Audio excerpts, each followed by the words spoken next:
Bro Aditya ఓం నాగమణికంటకి item song task ఇచ్చాడు కదా. Big boss 31లో జరిగింది. అంటే మార్నింగ్ మస్తీ కింద చేశారనమాట. మార్నింగ్ మస్తీ అని చెప్పేసి అందరు కలర్ విచ్ కలర్ అని చెప్పేసి గేమ్ అయితే పెట్టారు. ఆ గేమ్లో ఫస్ట్ వెళ్ళారన్నమాట వీళ్ళిద్దరు. వెళ్ళినప్పుడు మనకంట ఏమో అదే తన బ్యాగ్ తీసుకెళ్ళి అంటే మైక్ తీసుకెళ్ళి ఇసేసాడు. ఆ మైక్ తీసుకెళ్ళి ఇసేయగానే బిగ్ బాస్ జోక్ చేశాడు కూడా.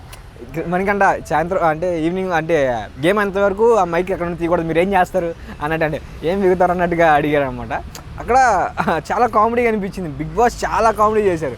దాంతో ఆదిత్య ఓం గారు ఒక పనిష్మెంట్ ఇవ్వనని చెప్పంగానే ఐటమ్ సాంగ్ వేయాలని చెప్పేసి అని అంటాం. తర్వాత యష్మిత్ బిగ్ బాస్ వచ్చేసి యష్మి మీరు కూడా వెళ్ళి డ్యాన్స్ చేయండి అని ఇద్దరు చాలా చేయించడం చాలా బాగా అనిపించింది. సో నిన్న చూసుకుంటే అసలు ఎపిసోడ్ మొత్తం హైలైట్ అదే అనుకోవచ్చు. అసలు గేమ్ గురించి జరిగిన ఇంకా మిగతా అన్నిటి గురించి కన్నా బిగ్ బాస్ వేసిన కామెడీ వేరే లెవెల్ అనిపించవచ్చు. నాకైతే చాలా బాగా అనిపించింది అన్నమాట. చూసే కొంచెం ఇంట్రెస్టింగ్గా అదే ఇంకా ఏమైనా ఉంటుంది 5 నిమిషాలు అయిపోయినట్టు అనిపించింది, 10 నిమిషాలు. బట్ ఇంకా అడుగు ఉంటే బాగుంది, ఇంకా కొంతసేపు ఆ గేమ్ కంటిన్యూ అయ్యింటే బాగుంది అనిపించింది. కానీ మణికంఠ డ్యాన్స్ మాత్రం వేరే లెవెల్ వేశారు. ఇంకా కాంబినేషన్ ఏంటంటే మణికంఠ అని యష్మి ఇద్దరు డ్యాన్స్ చేశారు. అది ఇంకా హైలైట్, చాలా బాగా అనిపించింది. తర్వాత నైనిక వెళ్ళిపోయి డ్యాన్స్ చేసింది. సో చాలా బాగా అనిపించింది. చాలామంది డ్యాన్స్లు వేసి అలా నాకైతే చాలా ఎంటర్టైనింగ్ అనిపించింది అనమాట.